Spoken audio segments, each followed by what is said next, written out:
Next topic is probability. In class 9th, already we know what is the probability and theoretical approach of probability. Generally, some terms related to this. Suppose take an example. A coin is tossed. So find the sample space, or it is also known as total outcome. Total outcome means इसमें क्या बोलना चाह रहे हैं, coin को toss किया तो हमें क्या मिलेगा, या तो हेड मिलेगा और टेल मिलेगा. तो it is known as total outcome और it is denoted by NS. Total outcome भी बोल सकते हैं अपन इसको, आउटकम, और सैंपल स्पेस भी बोल सकते हैं. एक नया वर्ड यूज करते हैं अपन, सैंपल स्पेस का. ये टोटल आउटकम है. तो टोटल आउटकम में जैसे एनएस दिया तो ऑलरेडी नोन प्रोबेबिलिटी, अगर टोटल आउटकम अब यहाँ पर भी दिया और coin is so find the sample space of total outcome and find the probability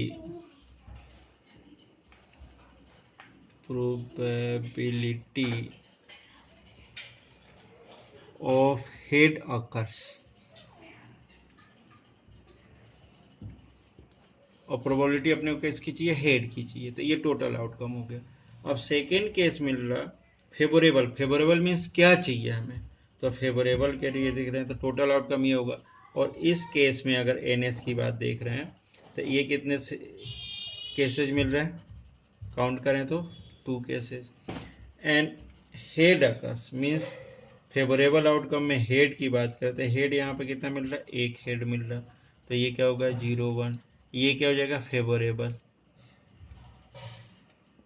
outcome इसके थ्रू. सो अगर प्रोबेबिलिटी ऑफ हेड की बात कर रहे हैं अपन कि अकर्स हेड की प्रोबेबिलिटी फाइंड करना है, तो ये ऑलरेडी 9th में हम जान चुके हैं. ये क्या होता है, favourable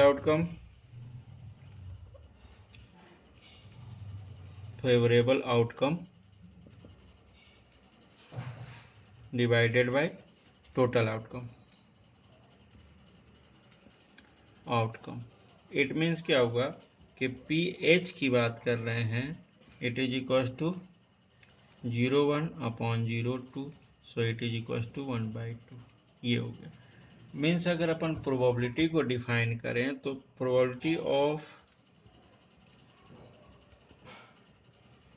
of any event, probability of an event E, तो क्या यूज करते हैं अपन, PE equals to N E favourable outcome upon N S means total outcome. ये होता है. P is always vary from 0 to 1. 0 means not possible events, event के बारे में बताऊंगा अभी मैं. और ये 1 मीन्स श्योर इवेंट, जिसकी प्रोबेबिलिटी हैपेंस होने की किसी भी इवेंट्स की 100% चांस होते हैं, इट इज श्योर इवेंट. और जो इम्पॉसिबल है, सपोज अगर हम ये बात कर रहे हैं कि कोई डाई को थ्रो किया और उसमें बोला कि 7 की प्रोबेबिलिटी, अगर डाई के टॉप पार्ट में 7 मिल जाए, ये पॉसिबल नहीं है क्योंकि डाई 1 to 6 ही होता है. इस कारण से तो उस टाइप के इसको क्या बोलते हैं, इम्पॉसिबल. और ये श्योर, दो चीज़ें के पी के बीच में ये होता है. इसी में एक चीज़ और लास्ट ईयर देखा था, पी तो ये है और does not P means does not happens की कंडीशन. सपोज अगर हम बात करें, एक छोटा सा एग्जांपल लें कि एक क्लास की बात करें, क्लास में pass plus fail students equals to total student, यही होता है. तो अगर उसी टाइप से पी ले रहे हैं अपन और पी नॉट ले रहे हैं, तो इन दोनों की जो वैल्यू होती है हमेशा ऑलवेज 1 के इक्वल, 100% पूरा. इस चीज को ऐसे भी समझ सकते हैं m और n के थ्रू कि अगर m अपॉन n है प्रोबेबिलिटी तो उसके थ्रू भी समझ सकते हैं। अब यहाँ पर ये 9 के पूरे पार्ट है तो p की वैल्यू क्या हो सकती थी 1 माइनस पी नॉट, और ये भी हो सकता था P not equal to 1 minus P, ये दोनों पॉसिबल है। ये जो रिजल्ट्स हैं इतने, ये रिजल्ट, ये हो गया, ये हो गया, ये हो गया, ये तीनों रिजल्ट इम्पॉर्टेंट हैं। इसकी हेल्प से अपन को वर्क करना है। अभी और थोड़ा सा मैं डेफिनेशन और भी 2-4 चीज़ों की बता दे रहा हूँ, फिर देखते हैं। हो गया सम term related to probability. First is experiment and event. So what is experiment? An experiment is an operation which can produce some well defined outcomes. And events are an experiment is the collection of outcomes of an experiment. Suppose toss a tossing a coin, tossing a tossing of a coin,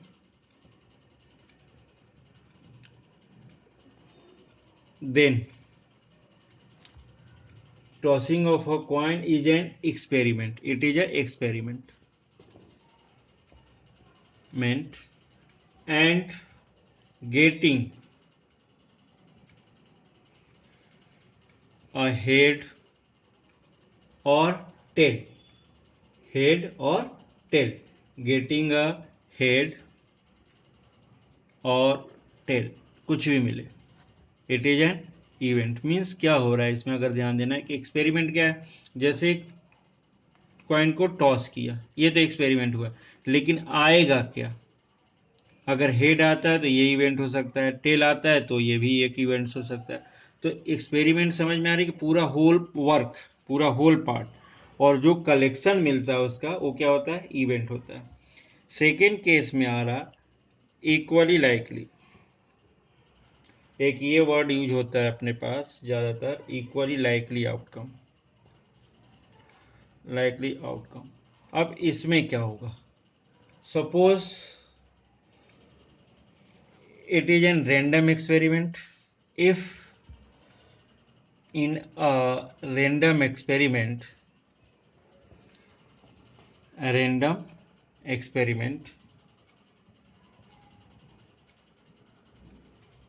meant each outcome is likely to occur as the other, then the outcomes are called equally likely. Means each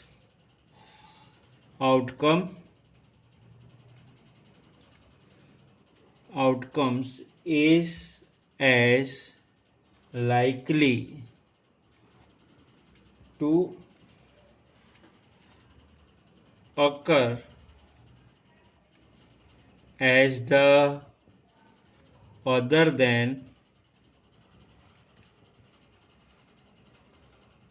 the outcomes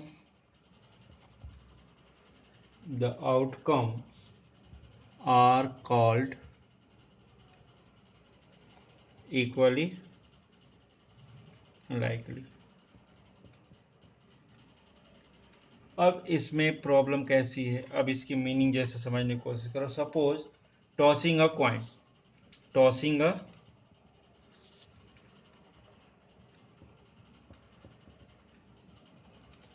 coin.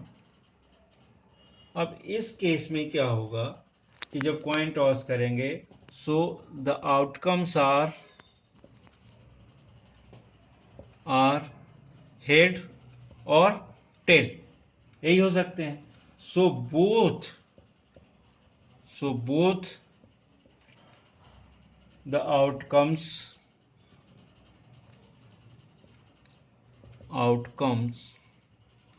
are equally likely,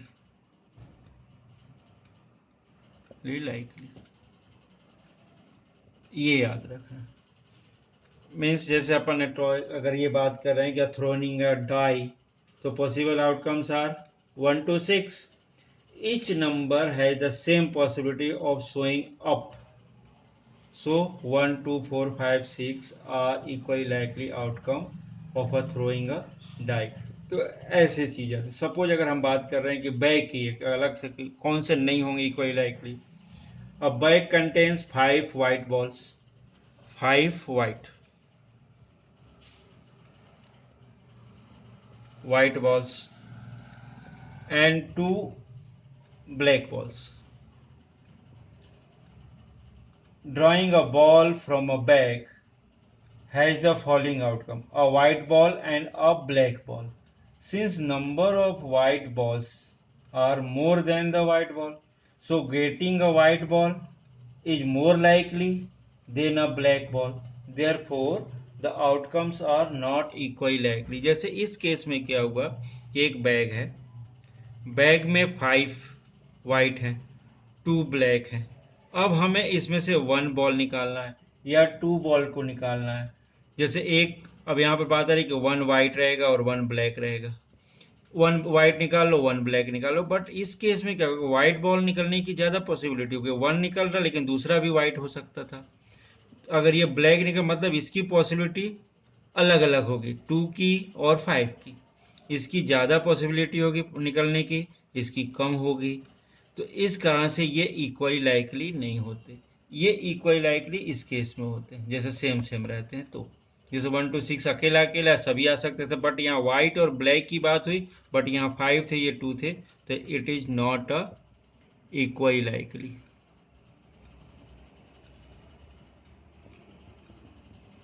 equally likely की condition नहीं है. अब इसी में आ जाता है अपन देखें तो इम्पॉसिबल इवेंट. इम्पॉसिबल मीन्स ऐसे इवेंट्स जिसकी प्रोबेबिलिटी क्या हो, 0 हो. जिसकी प्रोबेबिलिटी क्या हो, 0. Impossible event. जैसे अभी मैंने एक क्वेश्चन बोला था कि जैसे 7 की पॉसिबिलिटी क्या होगी अगर डाइस को थ्रो करें तो a event which is impossible to occur are known as impossible. और सेकेंड केस बात करें अपन श्योर इवेंट की. श्योर मीन्स हो ही जाएगा, ये वाली कंडीशन है. कंफर्म तो श्योर इवेंट में क्या होता है, जिसकी प्रोबेबिलिटी 1 होती है. तो ये क्या हो जाएंगे, श्योर इवेंट. अब elementary event, an event which has only one outcomes of the experiment called elementary. Tossing a coin, getting head और tail are elementary event. Elementary event means कुछ भी. इसी के बाद क्या जाता है, कंपाउंड इवेंट भी आता है. कंपाउंड मतलब मोर देन 1 वाली कंडीशन बनती है, तो उस केस में बोलते हैं. लेकिन एलिमेंट्री की वजह से जो एलिमेंट्री मतलब कोई भी एक जो अभी अपन इवेंट देते हैं, it is a elementary event.